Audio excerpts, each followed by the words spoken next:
Thank you, Madam Speaker. CSIS advised the Prime Minister that when it comes to foreign interference, the policy of the government should be grounded in transparency and sunlight, and that foreign interference should be exposed to the public. When it comes to Beijing's interference in our elections, the Prime Minister has been anything but transparent. Let's look at the facts.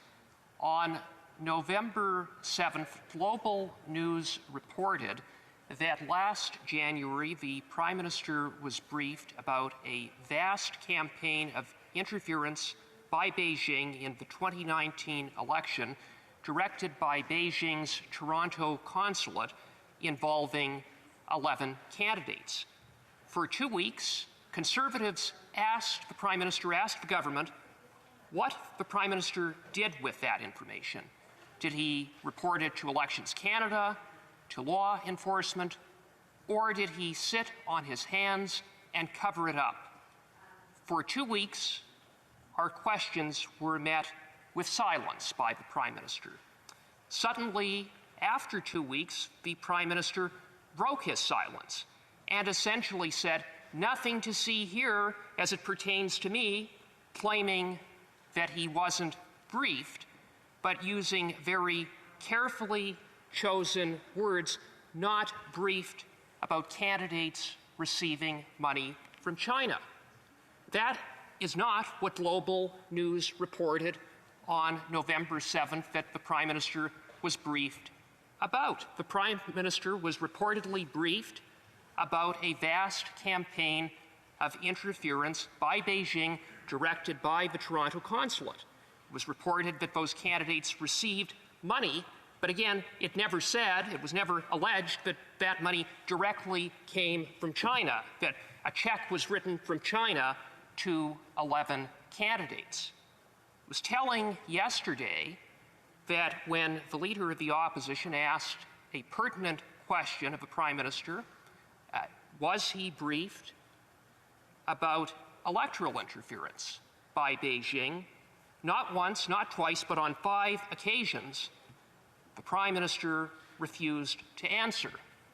Today, I asked the Prime Minister whether he had been briefed about electoral interference by Beijing, specifically involving any candidates. Again, the report pertains to 11 candidates and a vast campaign of interference. Again, no answer from the Prime Minister. And so what we have, Madam Speaker, is the opposite of transparency.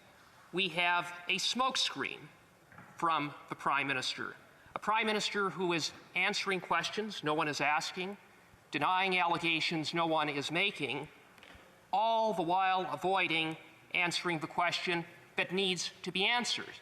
Namely, was the Prime Minister briefed about electoral interference by Beijing, and specifically, was the Prime Minister briefed about electoral interference by Beijing involving candidates?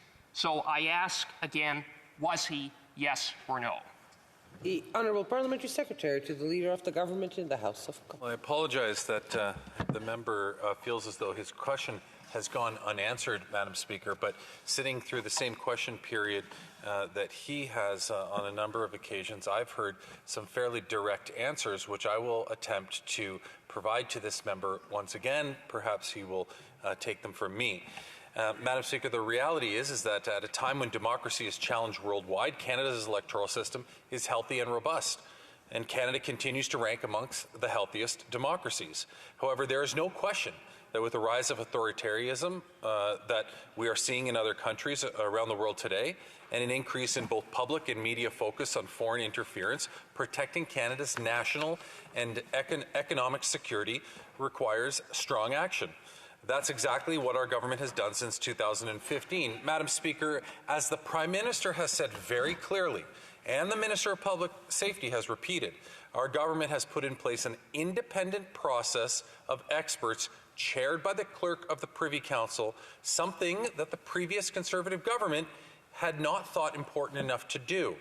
That group of experts, chaired by the Clerk of the Privy Council, which includes the heads of Canada's security and intelligence agencies, was given the important responsibility of ensuring that Canadian elections were free and democratic.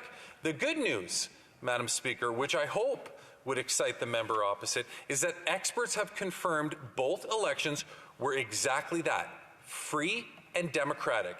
It's important to remember, Madam Speaker, and we heard this from a witness in the PROC committee, of which the two of us, myself and the member who asked the question, sit on, including from the Chief Electoral Officer and CSIS officials, who commented on the fact that attempts to influence the democratic elections does not equate to causing actual influence. Nor is this a new phenomenon in Canada or around the world. The information that the Conservatives are asking for is already made available in an unredacted form and to independent experts as well as the members of the NSICOP committee. In the committee, which the previous leader of the opposition, I would remind this member, removed his Conservative caucus members from in 2020. This is in addition to the current study being taken by the PROC committee that, again, this member and I both sit on, and we are both fully aware of the availability to ask these questions.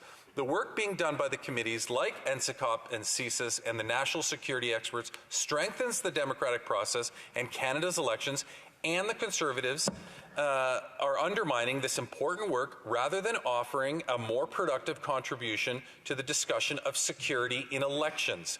Canadians, Madam Speaker, should actually be asking what the Conservatives have to gain by instilling fear and division amongst electors in an effort to convince them that our elections are unfair and influenced by foreign actors. For St. Albert, Edmonton.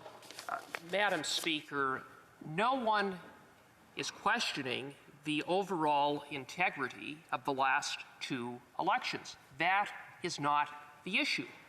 There is a specific report of specific interference involving 11 candidates, and further, it was reported that the Prime Minister was briefed about that interference.